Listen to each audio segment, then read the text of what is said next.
Timmy, what did you think when you held it for the first time? He didn't really like it a whole lot. I didn't put it down for like an hour. I sat in the office just holding it. I just couldn't believe it. I feel that, because I'm a buck tracker, right? Like all of us. And every now and again, there'll be a gun that comes down the pipe that just feels like that was made for people like us. And that's exactly how I felt. Like, dude, any buck tracker out there, that's it right there. Like, it's just made for what we do.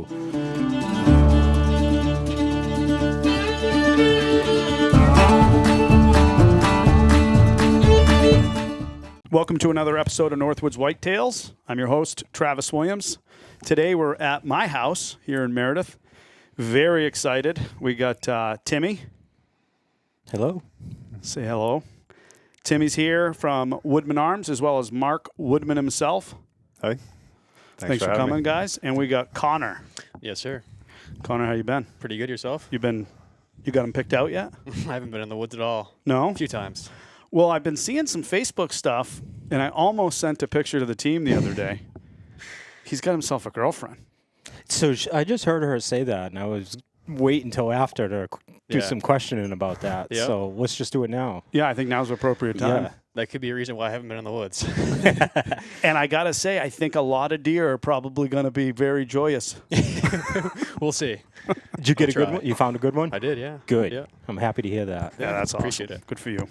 Good for you. Yeah, I haven't been out much. I actually took a hike the other day, and I'm like, I'm going to film this. I'll do a little bit of – I was actually talking about the upcoming hunt stock and the gun, and I deleted it because I literally hiked out this – I was in the National Forest. I hiked out this trail. It's been a spot I've been looking at on Google Earth. It looks good on Google Earth. That's why you got to put boots on the ground. And I walked into the biggest shithole that humanity's ever seen. And I got stuck in it for like a mile and a half and got sick of it, turned around, came out, and didn't really do any scouting because a squirrel couldn't live in there. Yeah. And you won't be going back, I'm sure, huh? Actually, it's a good spot. I was going to send you. Okay, perfect. Yeah. I'll go check it out. So let's talk guns. We're here today to shoot both the new Woodmans. You brought the 22-inch, and we got the new Northwoods Whitetails edition to shoot. Super excited. Mark, you've already got to shoot it. Yeah, about 100 times. What are your initial thoughts? I love it. I think a lot of people are going to like it. Yeah. Timmy, what did you think when you held it for the first time? He didn't really like it a whole lot. I didn't put it down for like an hour. I sat in the office just holding it. I just couldn't believe it. I feel that, because I'm a buck tracker, right? Like all of us. And every now and again, there'll be a gun that comes down the pipe that just feels like that was made for people like us. And that's exactly how I felt. Like, dude, any buck tracker out there, that's it right there. Like, it's just made for what we do. And I was very, very impressed with it. Like I said, I didn't even go to work for an hour. I just sat there walking around the office with it in my hand. He's sitting there laughing at me the whole time, but I loved it that much. It's unbelievable. I can't wait to shoot it. But yeah, definitely impressed with it. Timmy and I had a deal that we weren't going to shoot it until we shot it together, and we still haven't shot it. We're going to do a little kind of like a before and after, so we're going to chat about the gun a little bit and just talk like we're doing now, and then we're going to shoot, and then we're going to get back on here and give you guys our true, honest opinions on it. But initially, so I have a 20-inch carbine muzzleloader that I built that I just showed you guys that's smokeless, and when we talked with you guys about doing something for a Northwoods gun, Joey and I were like, what about like that 20-inch? So that's kind of how the concept came to be. And one of my biggest concerns, quite honestly, because ballistically, as we talked about, like the barrel length is actually longer than a carbine rifle because it's a muzzleloader. So your barrel, there's no action or receiver or whatever. So ballistically, I mean, what did you get out of it when you shot it up there at Huntsville? 2340 with a 225 grain bullet. And how does that compare to like a 30-06 carbine?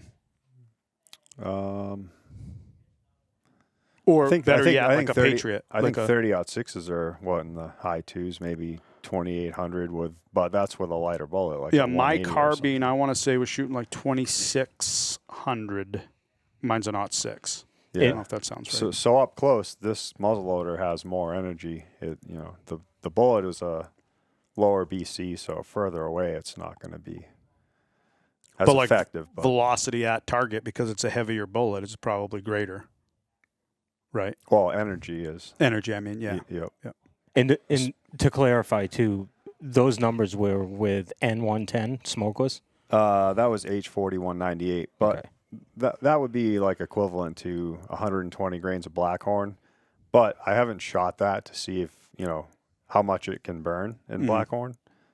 So We'll do maybe that we'll today. do that today. And Yeah, find we'll out, shoot. yeah. Yeah, today. But Cool. the nice thing is, the smokeless powder, you can go to, faster burning powders, which I brought some here, and we can burn all that for sure. Cool. Well, we're going to do some burning of powder today, that's for sure. Mm-hmm. Yeah, so back to the, the barrel length. So when one of my biggest concerns, and I think I texted you it, I said, how's it balance? And then the next Perfect. picture I got was Mark holding it with one finger. Balance is perfect. Yeah. And that's me, because ballistically, there's no reason not to have a shorter barrel for what we do and how we do it. You have a lighter weight, better swinging in the tight stuff.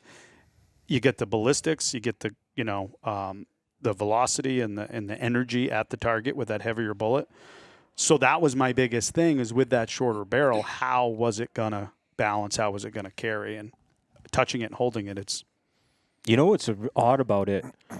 20-inch barrel, 22-inch barrel, or 24-inch barrel, they all balance. Yeah. Every one of them. It's Yep. the weirdest thing. I don't know why it doesn't. You got like a 2-inch spot there where you can move your finger. Right. They all will balance on But that every one of spot. them will balance. Right, and the balance point, to your point, Mark, is at a very good spot. Yep. Like, I have a bar, and my only complaint with my 308 bar is, and it's one of those short LL Cody guns. I love the gun, but in order for me to get that, like, sweet spot, it's got to be way forward, and I just, Yep. I can't get... Yeah. I mean, the two things to me that resonate with any of the Woodmans, really, is how it's thin, which I believe you did by design. Yep. Right, so it carry like a pump, and then the safety mechanism. There's no such thing as a cocking mechanism. Right. You see your buck, you snap the safety off, and you're on them, just like your pump, and the muscle memory is going to be the same. Mm-hmm. And I'm sure that was by design. Yeah. Yep. Yep, sure was. I think a lot of people struggle with that. They hunt all season with a pump gun running the crossbolt safety, and then when you got a hammer to cock back, I bet you there's been a few bucks saved from just somebody using something different like that. So that was part of it, like, just Then an you easy... think of all the debris that can fall in, those hammer type guns that, snow and ice and I sticks. I didn't even think of that. Yep. I hear about it a lot with, like an Encore or something, and they can't cock them. Yeah, so this year when I shot my main buck with my Patriot, which this was the first year, I hunted with it a little bit in Mass when we went out to Mass the year before. That was the first time I'd hunted with it. And it was funny. I'm like, you guys will see the video eventually. I'm like flopping, trying to reload. That wasn't the gun. It was me. But I don't even remember taking the safety off or putting it back on. And that to me tells me, like, I can remember I missed a nice buck in the White Mountains with my smokeless, and I can remember flopping around trying to cock that gun. Yeah. It's a very distinct memory that I have. So I think that's a big point that a lot of people, like I see people talking on the forums, and there's a lot of chatter obviously about the G3. So tell us a little bit about that. What's the difference between the Patriot and now the new G3? There's only a couple of minor things when you look at it. The buttstock is still the same one.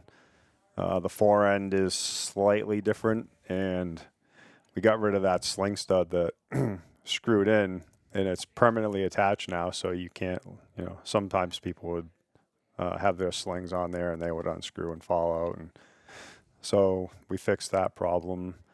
The receiver is significantly stronger, and I did that for, so we could shoot some more smokeless powder and heavier, higher pressure loads. We added that into the 50 calibers, so now people can shoot some smokeless loads in there as well. We redesigned all the sights, so the peep sight is really nice now. We don't have two different front beads anymore. We have one. It's on a ramp, so you got the whole range there. What else did we do? Barrel's a little thicker, right? The barrel, yep, we went from like 1.03 to 1.1 on the barrel, which It did add a few ounces of weight, but we also removed some weight in other places. So overall, I think we added a few ounces to the gun, but you don't. I don't really even notice it. But ultimately, yeah, now the 50 caliber can shoot smokeless powder. So Blackhorn, hard to find or insanely priced. It's a great option for a lot of people. And then a point you were bringing up to me is when you're shooting the smokeless, because you're using less powder, it's also more economically friendly. Yeah, you could be using a half or even less, and depending on what the powder is. Right, because I think you were shooting 57 grains Yeah, of the H40 and that's 198. and that's by weight. But if you were to pour that in a tube, it's almost the same by volume. It's very similar. And yesterday I just saw Graphs is an online retailer where I buy powder, and one of the powders we shoot, Vitavori N120, it's $45 for a pound. So Blackhorn 209 is $90 for a half a pound, and you got twice the powder in one human kidney. Yeah. Yeah. Just the availability aspect of smokeless. Yep. Me and him deal with all the phone calls, and we get that call all the time. Just got that gun, and hey, what else can I shoot? Because I can't find any Blackhorn. They just can't get it. Right. That's frustrating. So just to be able to get your hands on it when you want it, and to have better ballistics, it's kind of a no-brainer. I like both, though. But I like both, too. And obviously in Massachusetts, the way I read the laws... You technically can't use smokeless powder in Mass during muzzleloader. Right. So, I've been shooting the Blackhorn, and with my Patriot, I shoot 225 grains, 100 grains by 225 grain bullet, 100 grains by volume. And that thing's a tack driver. Mm-hmm. Yeah. But I'd be interested to see, because I want to be able to shoot both.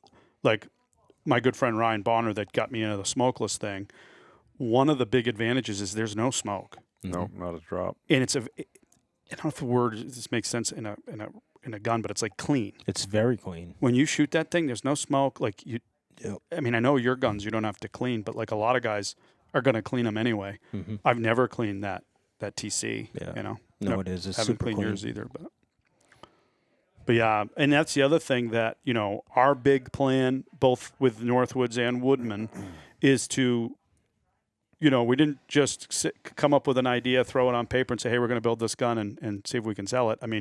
The biggest thing that we want is we want to bring something to the consumer that we believe in. We believe in Woodman. I've been hunting with a Woodman. John worked for you for a long time, one of the team members, and when this started, when we started having conversations, I was like, it has to be Woodman because it's an amazing product. And if we can improve it for what we love to do and how we love to do it, then why not? And then I think the other piece is what we're going to do today and probably continue to do, and that's the R&D. Let's shoot it. Let's, see what sort of ballistics we're getting. And so when somebody clicks on the website to order this thing, they're not only going to order the gun, they can get all the accessories, the new peep sight, they can get their Picatinny rail. But in addition, we're going to have the load ready for you. We'll be able to tell you, and you call me or Timmy, and they'll say, hey, you're going to be shooting 250 grains and 100 grains by volume of Blackhorn or whatever we're going to shoot for, whatever we come up with for a smokeless load. Yeah, we usually try to always give people at least a starting point. Right. You know what I mean? And that's what I always try to do. And the problem is every barrel usually is just a little bit different. Yep. I can shoot 3 barrels in a row that love 100 grains of Blackhorn with a 250 grain bullet, but then you'll get one that wants 105 grains, And anybody I end up talking to, I just tell them how I do it, and it's just 3-shot groups. So I'll shoot 3 shots with 100 grains, then I'll shoot 3 shots with 105.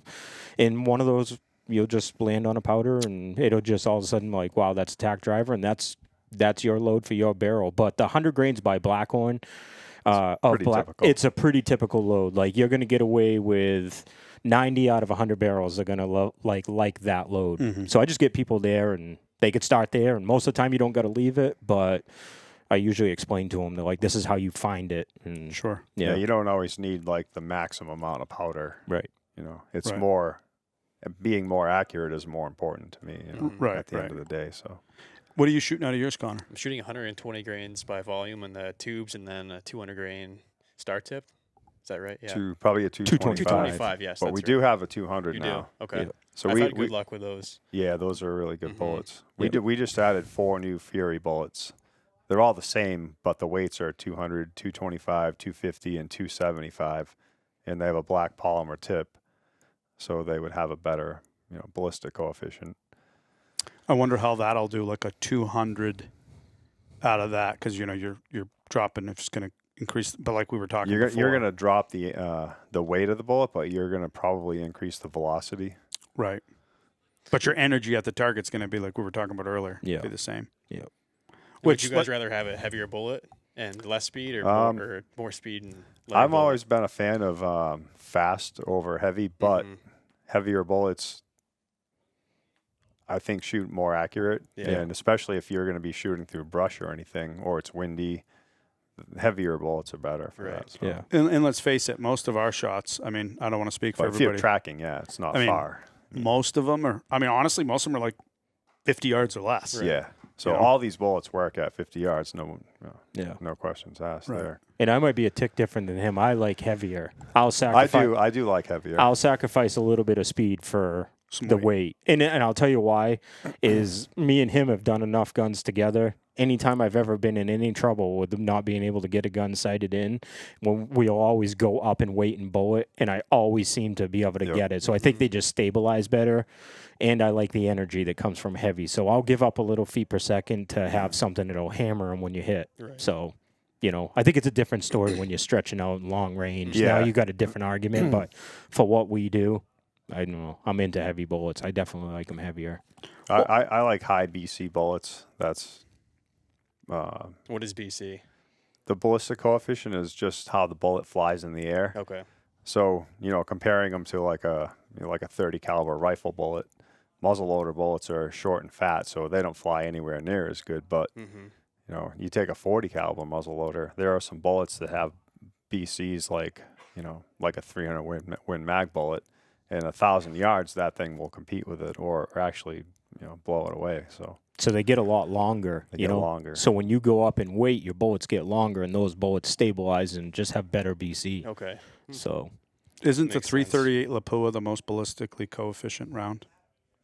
It's probably is. I don't know what it is off the top of my head, but Pittman is one of the bullets that probably you would find for a muzzleloader that has the highest BC. And you're starting to dabble with that long range stuff too, right? Yeah, and that's more with bolt action rifles, but I do build some for customers, and I don't have anywhere to shoot one 500 yards in a hunting situation unless I was going out west or whatever. But Yeah. we shot him at what, what was it? yeah, we shot 300. 300, 325, something like that. Yep. We shot some 40 cals one day at that. Then down where we live, it was like the only place that we had access to shoot that far. I keep telling him that I'd love to get on the range where I had 600 or 700 yards to try it with our 40 cals, Yeah. But just I don't have a place to do it. But I got a place. My buddy Ryan's buddy Paul has a place. So I think he can shoot 700 yeah. there. It's like a little valley. It's cool. Well, when we did those 40 cals at 300 or 325, you could tell that like we weren't even close to max range on those things. Like, give a finger to try it at 500 because I know it's going to do it no problem. You know. So. Well, that's like we were talking earlier. I mean, I think even this little carbine is going to be great out to 150, maybe even 200, which, quite honestly, I doubt you're ever going to need. With these little ones. But well, you guys were shooting it at 150 at Hunt Stock, right? Yep. Yeah. So how was it doing there? We had a steel deer target, and some of the people were nailing it. Ting. Yep. Yeah. That's cool. Yeah, I saw some videos from Hunt Stock. I hope that show takes off for them, that New York show. Yeah, I saw they're going to do it again next year there. So. Oh, good. Yep. Good. Obviously, we're going to have these guns, both of them, at Hunt Stock. I'm probably going to put a scope on mine between now and then. I think I'm going to put that Tory. I don't know if you've seen his mount where you can actually take the scope right off and you have a peep sight underneath. Mm-hmm. No, I told him about the design change. I don't know if they made, any new bases for that or not, but yeah. And another thing we did on the G3s is we now have 3 Picatinny rails. One is just a plain rail. Another one is the same as the plain one, but you can put the peep sight in it. so you can use quick detach rings. Oh, cool. And we made a short, like 2-inch rail for people that want to use red dots. Yep. And you can hold your hand around the gun to carry it, and that rail is not under your hand. Ooh. So that's... Some boys are going to like that, because I know that red dot thing's kind of taken off. It is, yeah. We just got... So Bushnell was one of the sponsors at Huntstock. They gave us scopes to shoot, and they just sent us a red dot to play around with. Cool. That'll be fun, yeah. I've toyed around with the idea, maybe throwing one on my bar. I might.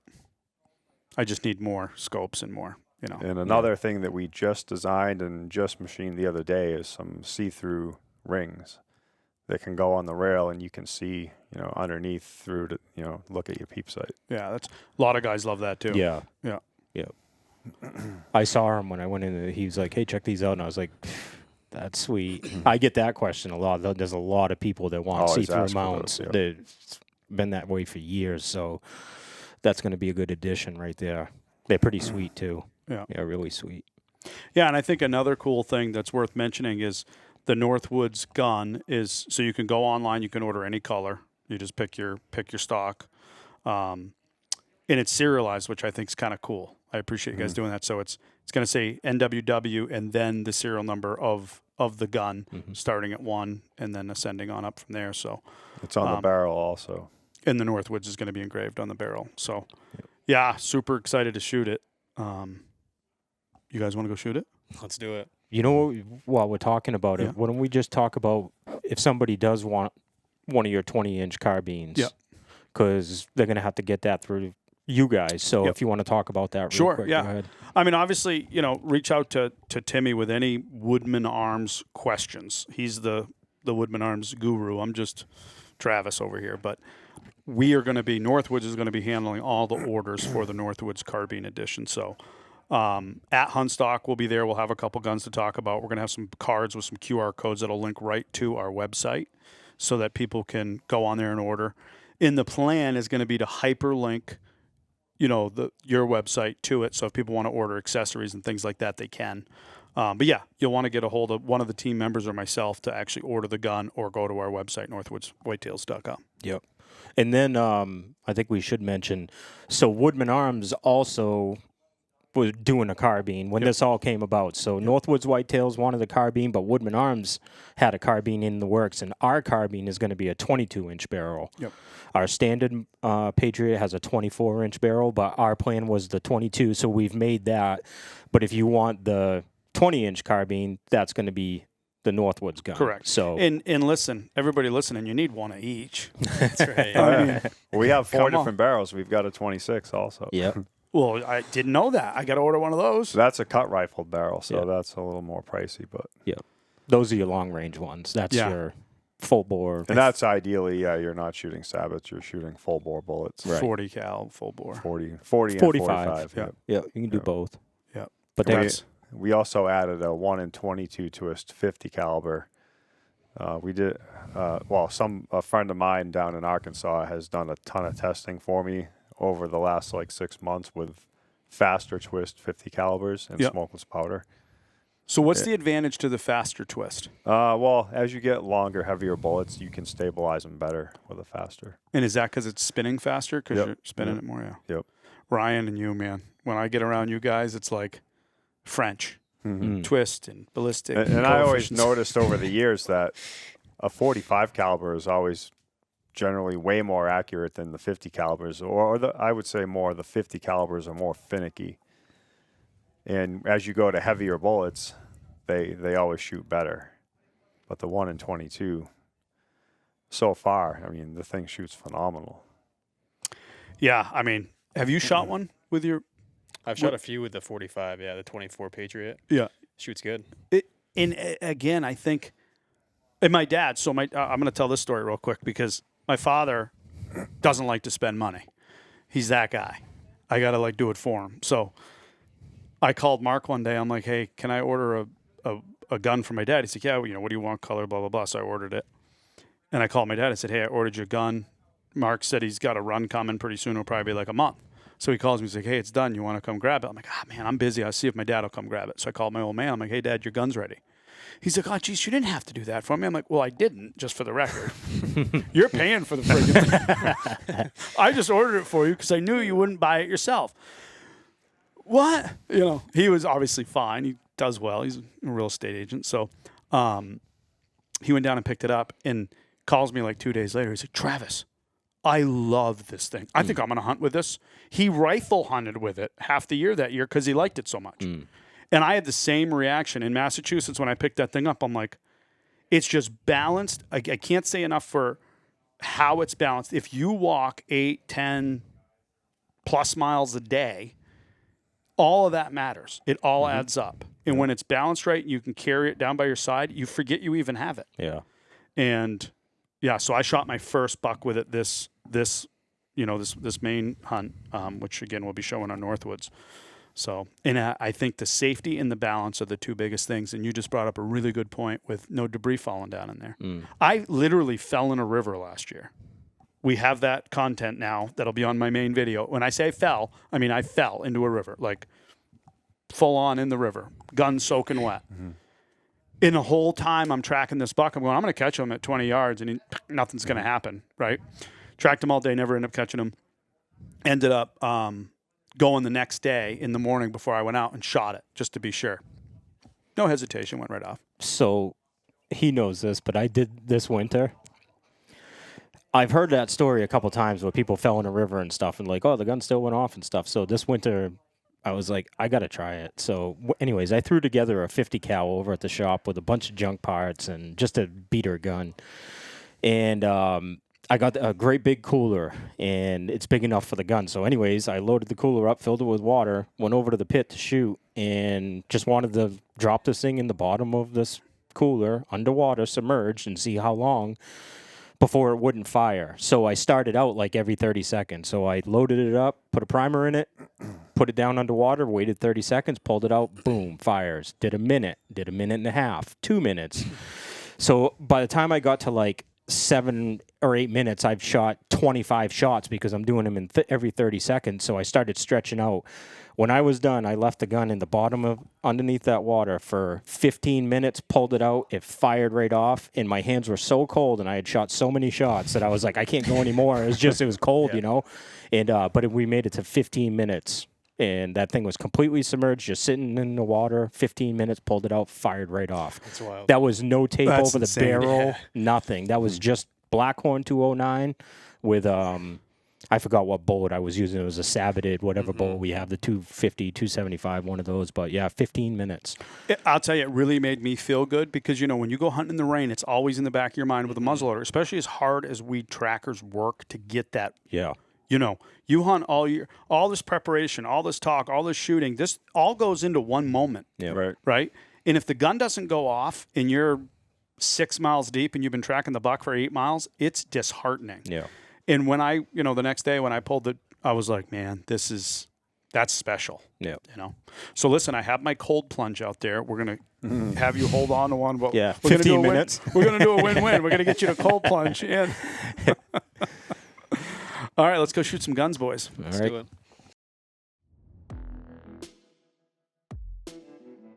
Northwoods Whitetails is proud to be partnering with Woodman Arms. Check out the all-new, one-of-a-kind 20-inch carbine G3 muzzleloader. A lightweight and accurate 20-inch barrel makes this gun pull up and swing very effortlessly, which is especially good for big woods hunters and trackers. Have a Woodman Patriot? Add this gun to your arsenal for those snowy tracking days or those days you plan to go deep and don't want the bigger, heavier gun. We can't say enough about the amazing ballistics and velocity. Over 2,400 feet per second with a 225 grain bullet makes this compact muzzleloader one of a kind. Don't give up energy or accuracy, just the weight. All Woodman Arms muzzleloaders have a closed action, which seals off the elements, making this one of the best foul weather guns. Team member Travis Williams fell in a river, completely submerging his Woodman, and the gun still fired. In addition, pre-cocking mechanics of these guns allow you to use a traditional safety, like found on the Remington 7600s. No hammer to cock, just pull up and snap the safety off. This allows much better muscle memory, helping you tag the biggest buck of your life. Available in any color with all the same options offered on Woodman Arms muzzleloaders. This is a Northwoods Whitetails special edition with its own specific serial number and NWW engraved in the barrel. Order your Woodman Arms G3 Northwoods Whitetails edition muzzle loader today. Designed by trackers, made for trackers.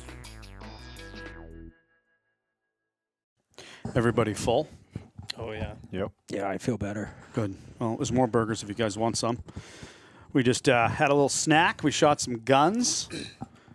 We have determined that Connor and I are We the need best. practice. Oh, no, I thought we did the best. Oh, We were supposed to be hitting the targets. yeah. Close. Tim, you can shoot, huh? Man. I've heard rumors before, too, and now it's kind of... I've done a lot of shooting in my life, that's for sure. Yeah. And I guess maybe I'm getting better at it. I definitely don't consider myself like a really good shot, but I don't know. I miss my share, trust me. He drilled the Pellegrino at about 50 yards offhand with the 20-inch carbine. Yeah. With a peep sight. That gun shoots really well. Like, definitely impressed today with that gun, for sure. It's a nice little... It's going to carry nice, and ballistically, we just shot it out of the... And what were we getting on average through the Coniograph? We were 20, high 23, 2400. Yeah. We played around with some different loads. Yep. We did some N110 actually works really well. Yep. Yeah, and you can use less powder. Yep, 40 grains by weight. And that was with a 225 grain polymer tip Fury bullet. Yeah. They'll shoot really well. That was a good load for that gun for sure. Now, is that something that you guys can stock and sell through the website? Like, could you sell that powder? Yeah, I just I don't do any shipping though because of the hazmat. Yeah, but you could go to the store and pick it up. Yeah, sometimes I have it there. That'd be pretty cool because, I'm not going to speak for everybody, but I'm pretty simple. And when it comes to all this, it's just a lot of information. And I like the fact that you guys are doing the R&D. You built the gun, you shot the loads. And like you said earlier, Timmy, at least it gets people close. Yeah. Yeah. Yeah, I try to get everybody at least in a good spot. And if you want to tweak from there or need to tweak, you can. But like out of the box, I try to get people... I'm sure we've all bought guns where you got to go buy a bunch of different bullets and try and just figure it out. And I just try not to make people do that. So, yeah. So takes the guesswork out. What I was also impressed with was the one gun there. You hadn't shot it at all. You just slapped the scope on, and you were maybe 2 inches dead center, 2 inches to the right, and shooting one hole, three-shot group. I got lucky twice today. I'll take it. Yeah. No, that was a good time. I appreciate you guys coming for sure. Mark and I are doing the Carnivore Diet, so we just both devoured it's like a 1 pound steak, I'd say. Yeah, it was about a 1 pound ribeye. Yeah. Not really fair to eat that in front of everyone else. Yeah. I know. I apologize. But the burgers were grass-fed. Those are, It was good. good quality burgers. Yeah, it was good. I would choose a burger any day over a steak. Yep. You should have said something. I would have traded with you. Well, I told Travis earlier. But. Yeah. He's like, I actually prefer an 80-20, but I've got that reverse searing thing.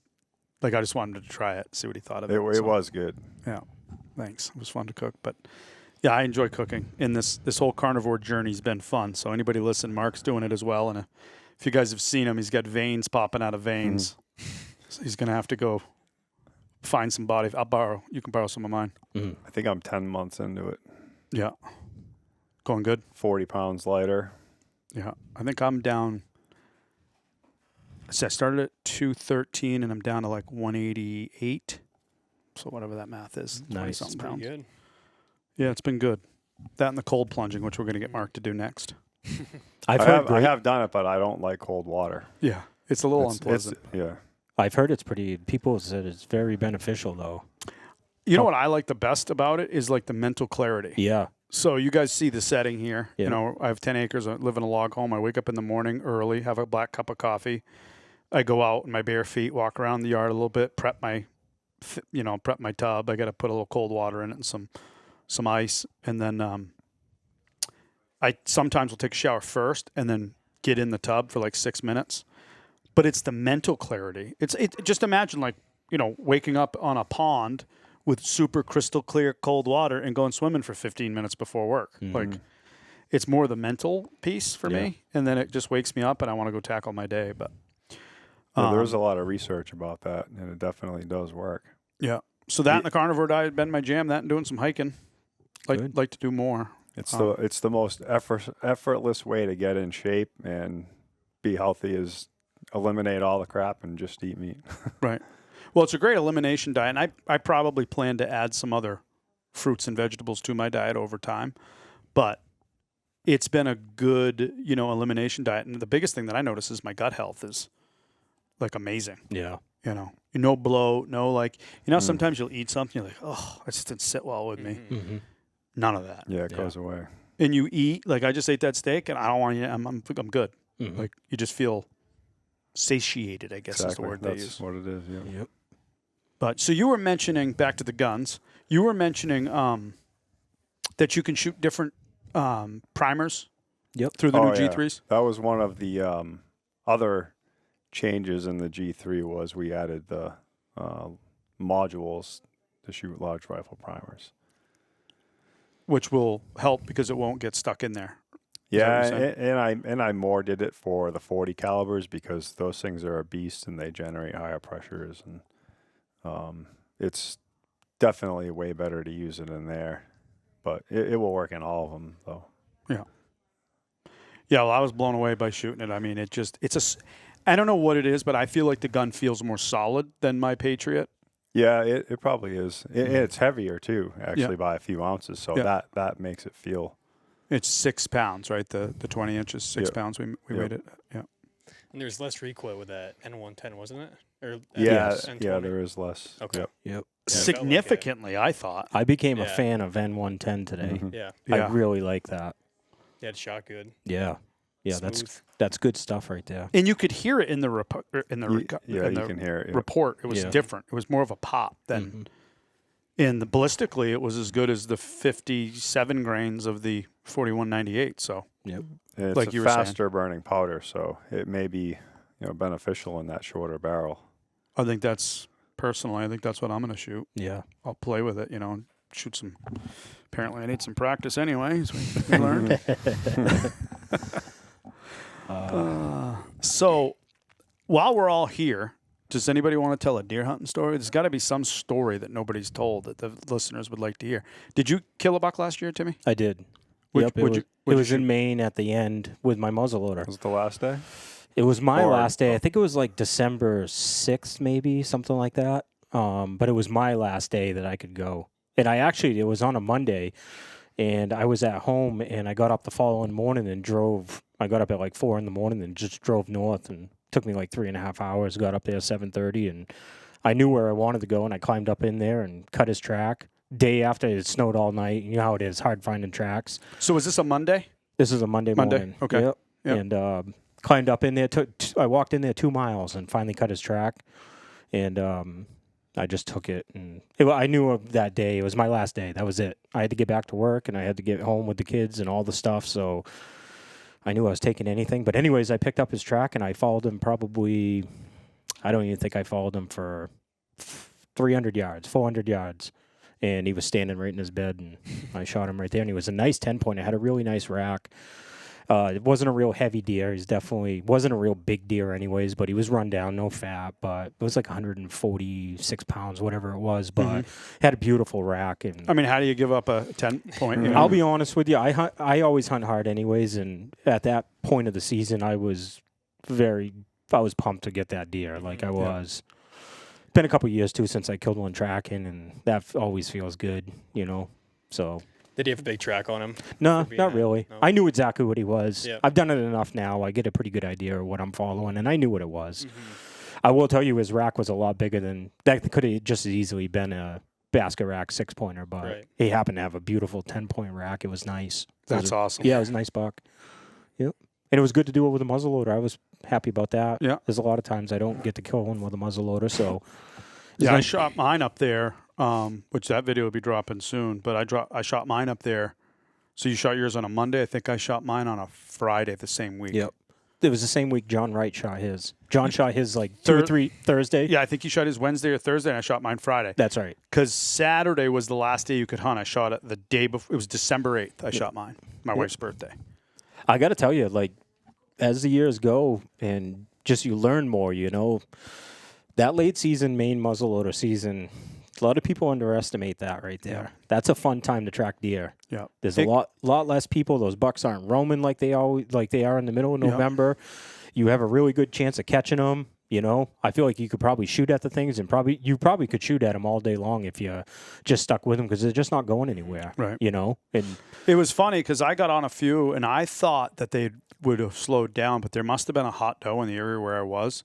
Because there was 2 different, I think. I mean, I'm not 100% certain, but it looked like 2 different nice bucks. Mm-hmm. And they were still going pretty good. Yep. And I think inevitably that's what led me to getting the buck that I got was I think I'm pretty sure he came back to a doe bleat. So I shot at him. He ran off. I got up, got on his track, was tracking him, got into a bunch of other tracks, was sorting them out, kind of got him sorted out, tracked him again, got into more tracks. I'm like, God, you know, it's one of those days. Got into a bunch of other older tracks, and I'm doing a loop on him. And I was kind of tipping my can as I was going. I was going slow because I knew he was right there. I just shot at him.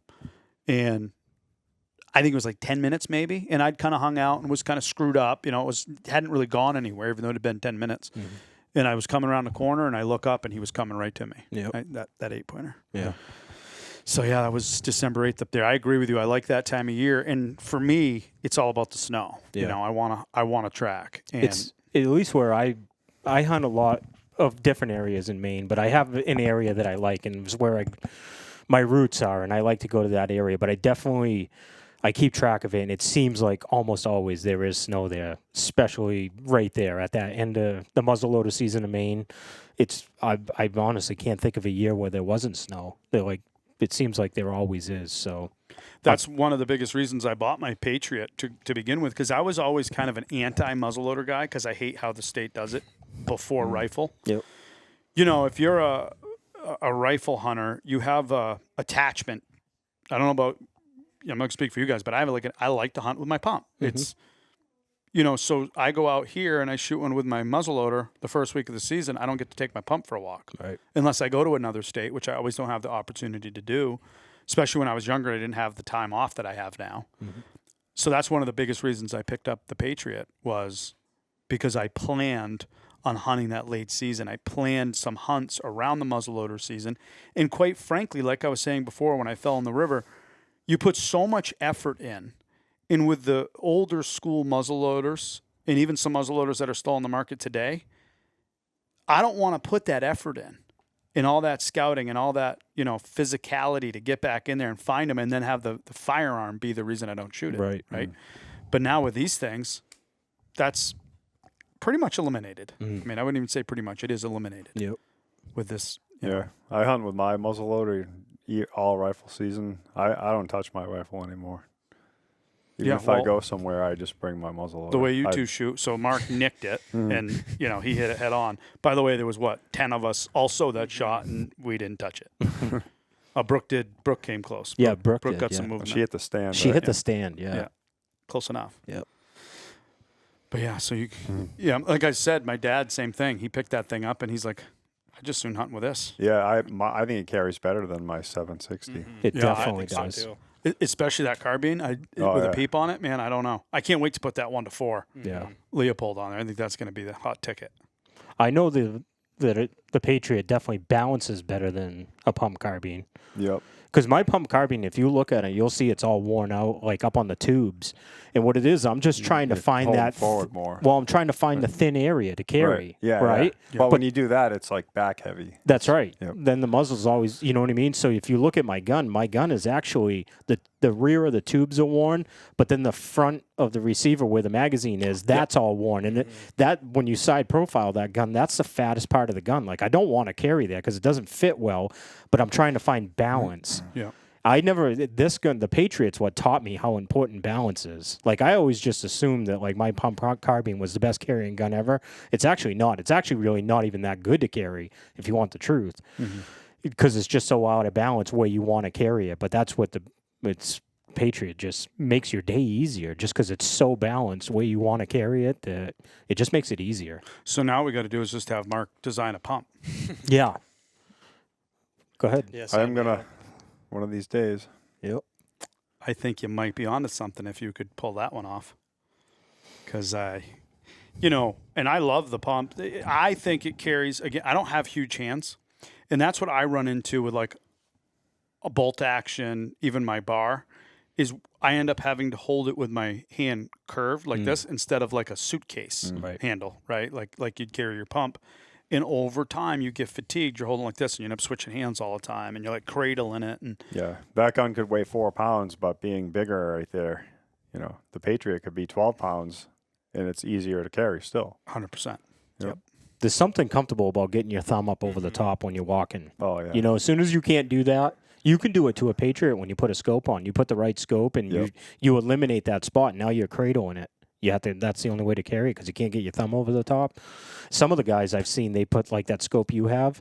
You'll see what's going to happen is when you put that on there, it's going to get slid back enough to get your eye relief right, and you're going to open up in front of that, and you'll see up over the top of where you carry, you'll be able to put your thumb.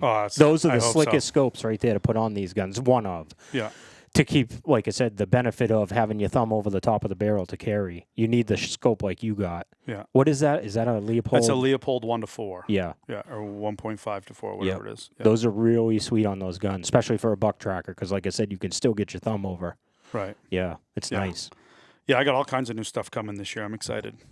I splurged a little. I got a Trigicon for one of my pumps, too. So I've been wanting one. Mark and I have talked about it for a couple of years, and I just finally one day I pulled the trigger. Got one coming. So you had mentioned just reiterating the ordering process. So anybody that's listening, if you want the 20-inch carbine, that is a Northwoods Whitetails edition. It's serialized, and they'll want to reach out to a Northwoods Whitetails team member, myself. Yep. And again, we'll be putting a link on our website. And then you guys still have your carbine, which is the 22-inch version. Yep. And that you go directly through Woodman Arms to order. Right. And you can order it in any flavor. And, of course, get all the accessories you guys have. So I assume it's going to work like you're going to just take orders. You will pass the orders over to me or Mark, and then we know what to build. So I need a Northwoods Whitetails 20-inch carbine with brown laminate. This one's going to need whatever, and we'll just build those guns, get them to you, and you can supply them to your people. Yep. Basically, when people are ordering, I'm asking them what color they want, left-handed. Do they want it drop shipped? Are they picking up in store? Yep. And do you want any accessories? Right. You know, do you want a rail? Do you want a peep on it, etc.? Yep. So, and obviously now with that new back end of the website, that's going to help a lot because then I can just take the order and punch it right in the back end. Yep. So, yeah. Cool. Well, I appreciate it, guys. This has been fun. It's been a good day. Thanks for having us. Yeah, absolutely. Thanks for feeding us. Yeah, you're welcome. Glad you enjoyed that steak. I came for the steak. Yeah. I came to shoot that gun. Yeah. That's what I wanted. I'm definitely impressed. It's a shooter. I got to tell you, I'm impressed with it. I did shoot it. Me and John Lamarco loaded those guns 250 times last weekend. So, yeah, what I heard you saying earlier too, and a guy actually reached out to me through Messenger on the Facebook there, and said that he was ringing the bell at 150 yards in New York, and you were mentioning some guys are picking up shooting at 150 yards. So, I mean, the Carniograph's telling it. It's a longer barrel than the barrel that's on if you're hunting with a Remington 7600 carbine, it's a longer barrel, and you're shooting a bigger bullet at really good velocity. So, you know, I don't think anybody should be afraid of the 20-inch barrel if you like it, you know. Oh, absolutely. And if you're a bigger guy and you want a little bit bigger, they got the 22-inch option. Yep. And then, of course, we've got the original Patriot, that's awesome carrying gun too. So, and in my opinion, you need one of each. Yeah. That's right.